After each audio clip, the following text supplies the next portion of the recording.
I invite anyone who is younger, if they so choose, to come up so I can share a story with them. You don't have to, but you can. So I can, here comes Maddox, and Caleb, Faith, and Phoebe. Thank you for joining me up here. You can sit down. Bennett. How's everybody today? Good? I'm glad to hear that. This is a story of a man who worked very, very hard to know just the right thing to do. He worked very, very hard. He studied the Bible to see what God would say to him about what he should do. He talked with other teachers to find out, all because he wanted to be the very, very best person he could be. Lots of people are like that, don't you think? Yeah? He studied so hard, but still, somehow, things weren't working. He tried, and then, you know how it is when you're really, really hurried and it's been a bad day and you look up and you go, "Rrr." You get a little surly sometimes, and he knew that happened to him. And he felt bad. He didn't know how he could be a better person.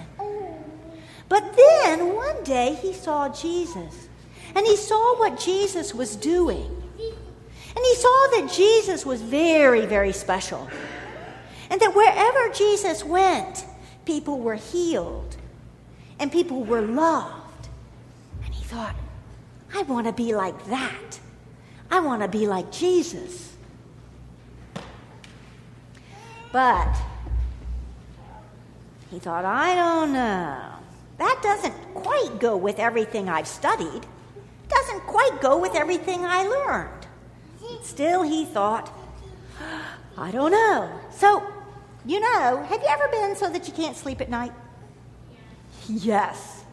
So, definitely you. Have you ever been so you can't sleep at night? When things just keep going round and round and round and round and round and round and round in your head?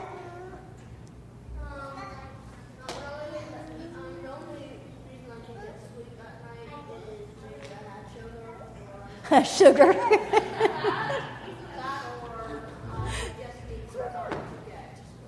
Sometimes you just need some time. But he was having a hard time. And finally, he gave up. He gave up trying to get to sleep. And he got up and he put his clothes on and he said, I'm going to go talk to Jesus. Let's see what this Jesus has to say about things. And you know what? In the middle of the night, he goes to Jesus. And Jesus is awake too. And Jesus looks at him, and he doesn't look at him like, this is the craziest thing ever, you're coming to me in the middle of the night. He looks at him with love. And Nicodemus asked him about how he does this. He says, I see that God must be with you, and I want that. And Jesus says, well, if you want that, you got to be born again. Born again? What in the world could that mean? He has to get baptized? Maybe? What?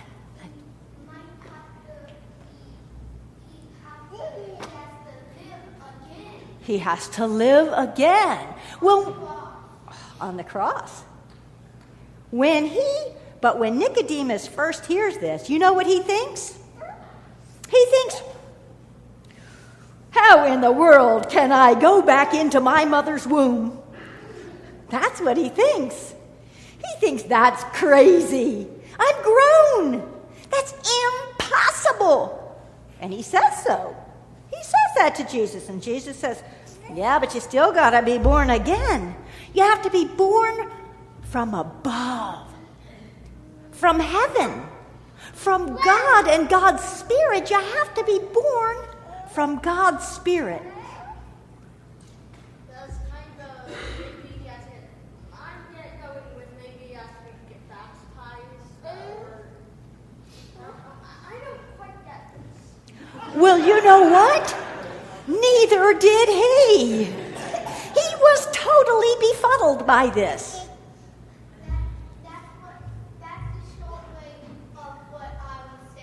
That's the short way of he had to get baptized. But I don't think all he could think was someone was going to have to give birth, and someone was going to have to give birth to him. And, well, it didn't make sense to him at all, because everybody knows. Can you imagine God as a woman about to give birth? No. That's craziness. And not only that, if you think, all right, can I just say that when babies are born, it's a little messy. It's messy. And he thought, yikes, that's messy. And then he might have thought, if I get born again, will I be born into the same family and the same way of doing things? Yeah, I think not. I think I won't be born the way I am. That's sort of scary, isn't it? Yes. He was totally confused. Totally confused. Yes. What, love? He might have needed to talk to someone else, like his family members that know better than him. He might have needed to talk to someone else, but he was sitting there talking to Jesus. And Jesus said, this is what's going to happen. You're going to be born again. Might be a little messy. And you might have a whole different family. And in fact, when you are born again of God, you do have a bigger family.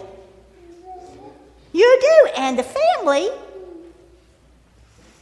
is maybe not quite the way you thought it was. Maybe not quite. It's sort of crazy. Now, can I tell you that Jesus did point out to Nicodemus that lots of things get born in the darkness. It's pretty unusual for a baby to be born in the middle of the day. They're born early in the morning or late at night. They are. In the dark. So Nicodemus was confused and it was dark, but you know what? It was okay, because I think that night Jesus planted like a seed that grows in the dark of the ground, and it took root and it began to grow. Hey there.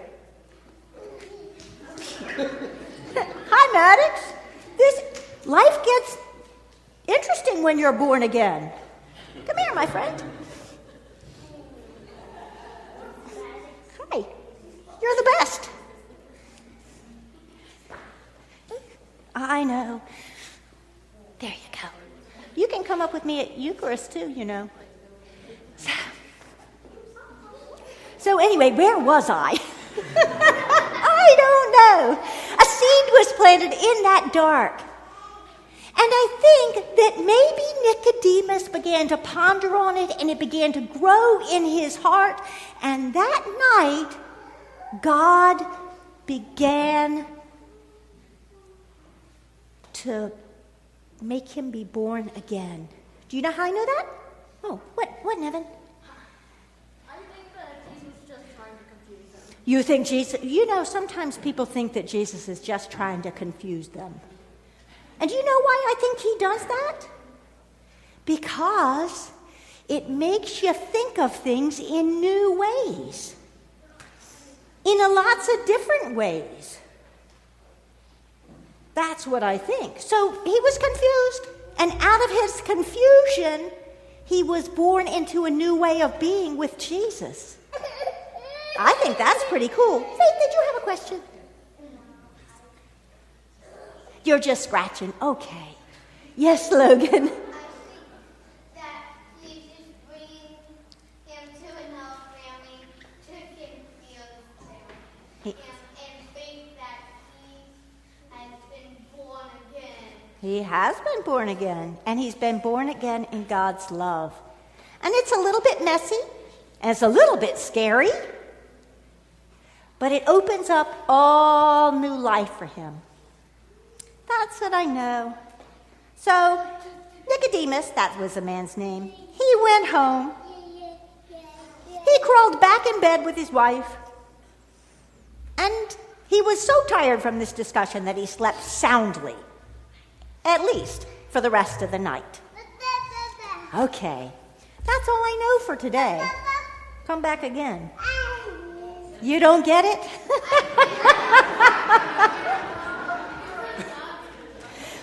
It's because God's confusing. There you go, from the mouth of it.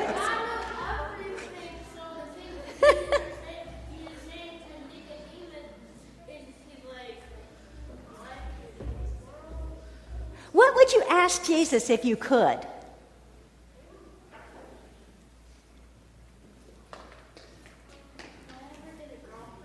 Will I ever get a girlfriend? That would definitely be a new life. Okay.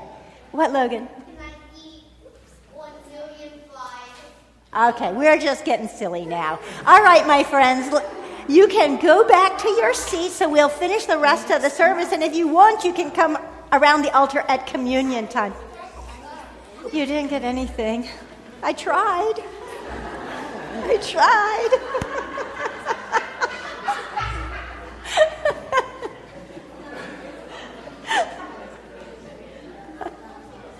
Oh, my.